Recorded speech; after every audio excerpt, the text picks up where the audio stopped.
Sir Atul क्या बोल रहे हो? खड़े होकर बोलो अतुल। समरपाल जी आप भी खड़े होकर बोले, क्या बोल रहे हैं? आप तो दोनों खड़े ही हैं, एक दो लोग और जो खड़े होकर बोलना चाहते हो सब लोग एक साथ बोल लो। अरे बोल लो ना, मैं सबकी सुन रहा हूँ, मैं मना थोड़ी कर रहा हूँ। आज मैं किसी को भी नहीं बिठाऊंगा, सब लोग। राजेंद्र चौधरी जी आप भी प्लीज। आप अरे पूछा गया जो जवाब नहीं आ रहा। एक सेकंड एक सेकंड। विधानसभा में गूंजा सख्त आदेश, माइक बंद कर दीजिए।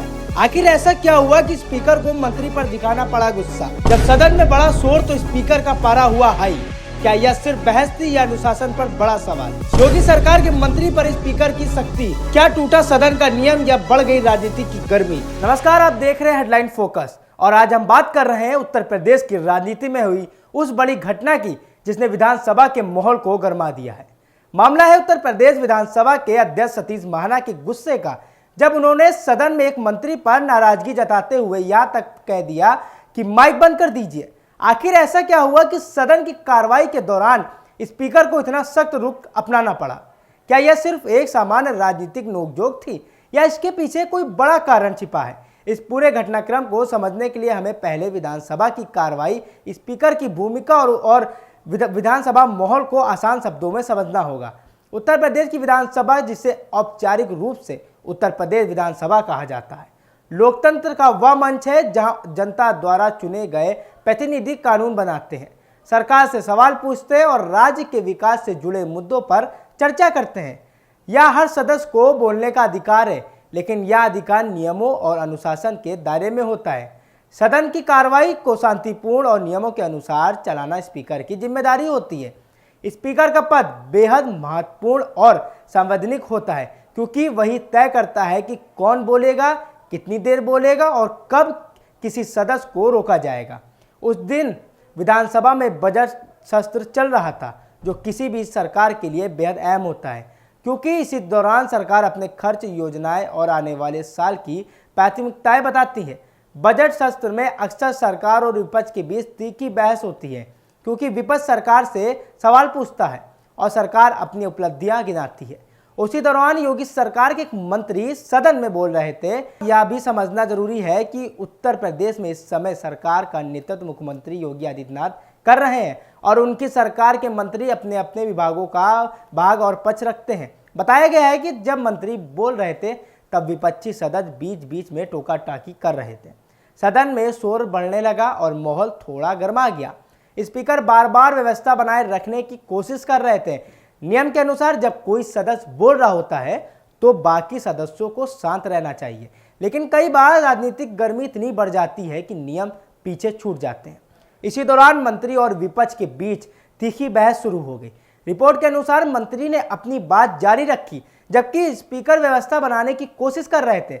जब बार बार शोर और अव्यवस्था हुई तो सतीश महाना ने सख्त लहजे में हस्तक्षेप किया। कहा जाता है कि उन्होंने अधिकारियों से मंत्री का माइक बंद करने को कहा, क्योंकि उन्हें लगा कि सदन की कार्रवाई नियंत्रित करना जरूरी है। जिस मंत्री का नाम इस विवाद में सामने आया वे थे संजय निषाद, जो अपने बयान और तेवर के लिए जाने जाते हैं।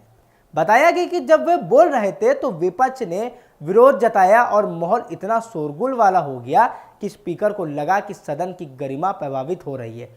स्पीकर का काम किसी एक पक्ष का समर्थन करना नहीं होता है, बल्कि दोनों पक्षों के बीच संतुलन बनाना होता है।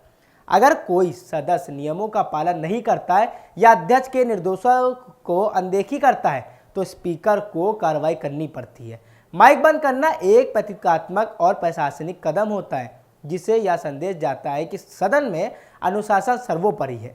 कई बार लोग इस व्यक्तिगत टकराव समझ लेते हैं, लेकिन असल में यह संसदीय प्रक्रिया का हिस्सा होता है। इस घटना के दौरान यह भी चर्चा रही है कि स्पीकर ने गुस्से में अपना हेडफोन या माइक हटाया, जिससे यह संकेत मिला कि वे स्थिति से बेहद नाराज थे।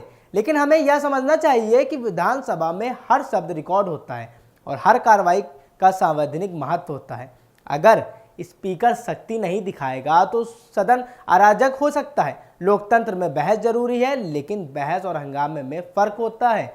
विपक्ष का काम सवाल उठाना है और सरकार का काम जवाब देना है, लेकिन दोनों के बीच संवाद तभी संभव है जब नियमों का पालन हो। इस पूरे घटनाक्रम को राजनीतिक नजरिए से भी देखा जा रहा है।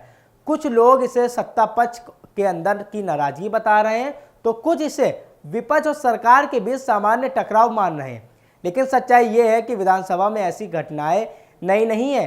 देश के कई राज्यों और संसद में कई बार स्पीकर को सख्त कदम उठाने पड़े हैं। माइक बंद करना पड़ा, सदस्य को बैठने के लिए कहना या कार्यवाही स्थगित करना, ये सब संसदीय परंपरा के तहत आते हैं। इस घटना से यह जरूर साफ होता है कि बजट सत्र के दौरान माहौल बेहद संवेदनशील था। जब राज्य के विकास, कानून व्यवस्था, रोजगार, किसानों और युवाओं जैसे मुद्दों पर चर्चा होती है तो भावनाएं भी प्रबल होती हैं। विपक्ष चाहता है कि उसकी आवाज़ सुनी जाए और सरकार चाहती है कि उसकी उपलब्धियां सामने आए। ऐसे में अगर कोई मंत्री लगातार बोलते रहे और विपक्ष को लगे कि उनकी बात नहीं सुनी जा रही है तो तनाव बढ़ सकता है। स्पीकर की जिम्मेदारी है कि वे दोनों पक्षों को समय दें और नियमों का पालन कराएं। अगर उस दिन स्पीकर ने सख्ती दिखाई तो इसे सदन की गरिमा बचाने की कोशिश के रूप में देखा जा सकता है। लोकतंत्र में संस्थाएं व्यक्तियों से बड़ी होती हैं। स्पीकर का पद निष्पक्षता का प्रतीक होता है। जब वे गुस्सा जाहिर करते हैं तो वह व्यक्तिगत भावनाओं से ज़्यादा व्यवस्था बनाए रखने का संकेत होता है। इस घटना का बड़ा असर यह हुआ कि मीडिया और सोशल मीडिया पर इसकी खूब चर्चा हुई। वीडियो क्लिप वायरल हुई और लोगों ने अलग अलग राय दी। कुछ ने कहा कि मंत्री को स्पीकर की बात माननी चाहिए थी, तो कुछ ने कहा कि विपक्ष को शांति रखनी चाहिए थी। लेकिन इस पूरे मामले का सार यही है कि लोकतंत्र में संवाद जरूरी है और संवाद तभी संभव है जब अनुशासन हो। अगर सदन में हर कोई एक साथ बोलेगा तो जनता के मुद्दे पीछे रह जाएंगे। इसलिए माइक बंद करने जैसा कदम कभी कभी जरूरी हो जाता है। अंत में यह कहा जा सकता है कि यह घटना सिर्फ एक राजनीतिक टकराव नहीं थी, बल्कि यह याद दिलाने वाली घटना थी कि लोकतंत्र में नियमों का महत्व कितना बड़ा है। चाहे मंत्री हो या विधायक, सभी को स्पीकर के निर्देश मानने होते हैं। सतीश महाना का गुस्सा एक संदेश था कि सदन की गरिमा से कोई समझौता नहीं होगा। राजनीति में मतभेद स्वाभाविक है, लेकिन व्यवस्था और अनुशासन उससे भी ज़्यादा जरूरी है। यही लोकतंत्र की खूबसूरती है कि बहस हो सकती है, असहमति हो सकती है, लेकिन अंत में नियम ही सर्वोपरि रहते हैं। तो ऐसे तमाम अपडेट के लिए आप बने रहिएगा हेडलाइन फोकस के साथ। नमस्कार।